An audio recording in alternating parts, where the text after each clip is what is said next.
40 की 40 सीटें हमारा एनडीए गठबंधन जीत कर आएगा, इसमें कहीं कोई शंका नहीं हो।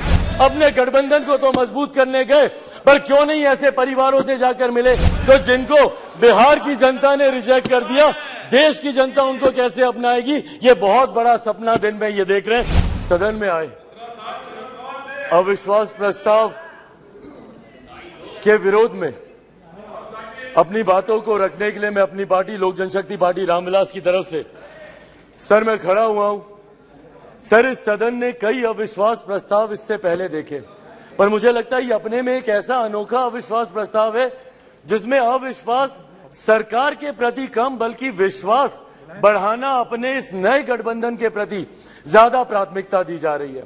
इन लोगों को इस बात को दर्शाना है कि किस तरीके से ये गठबंधन इनके साथ है, जिस गठबंधन को बनाने का ये लोग एक लंबे समय से ये लोग प्रयास कर रहे हैं।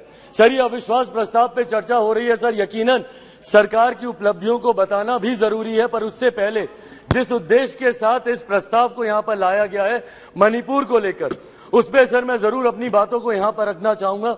सर, पिछले 3 दिन से बहस चल रही है और इन 3 दिनों में सर सिर्फ दोषारोपण ही किया गया है। सिर्फ यहां पर बातों को दोष लगा लगा कर बताया गया है, किसी ने भी यहां पर समाधान देने का प्रयास नहीं किया।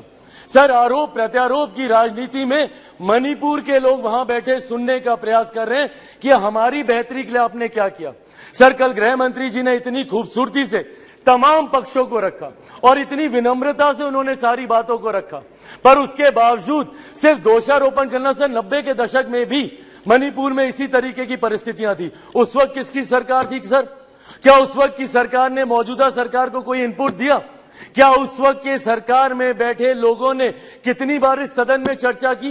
कितनी बार किन लोगों ने उस चर्चा का जवाब दिया? कल तमाम ये बातें आदरणीय गृह मंत्री जी ने रखी।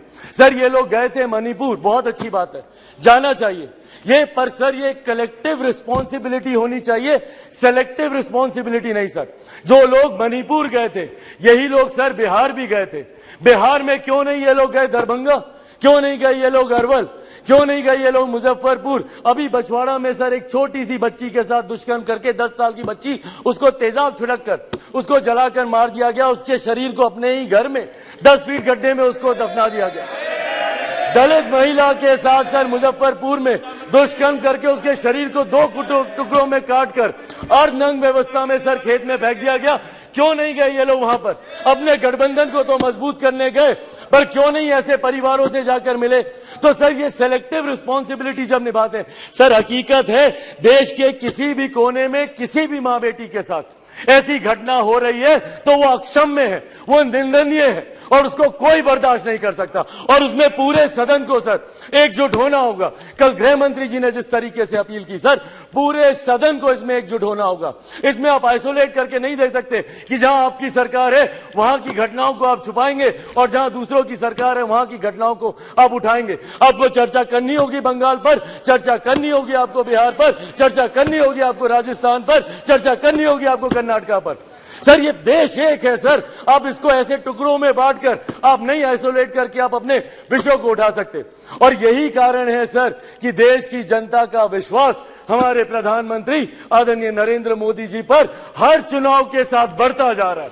और वो दिन दूर नहीं सर, 2024 चुनाव सामने है सर, इसी में देख लीजिएगा 2014 से बड़ा जनादेश 18 में यही सारी बातें हो रही थी, यही सारी बातें 18 में की गई थी। 19 में 2014 से बड़ा जनादेश हम लोग को मिला और 24 में इससे बड़ा जनादेश हम लोग लेकर आएंगे।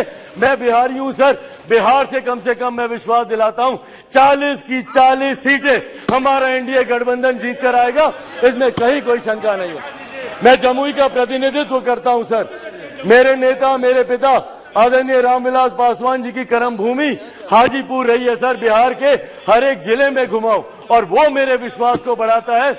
आज बिहार के युवा, देश भर के युवा सर देश को दुनिया की तीसरी सबसे बड़ी अर्थव्यवस्था बनते हुए देखना चाहते हैं। 2047 में हमारे देश को एक विकसित देश के तौर पर देखना चाहते हैं, और इस सपने को कोई पूरा कर सकता है तो वो सिर्फ और सिर्फ हमारे आज के प्रधानमंत्री आदरणीय नरेंद्र मोदी जी ही पूरा कर सकते हैं।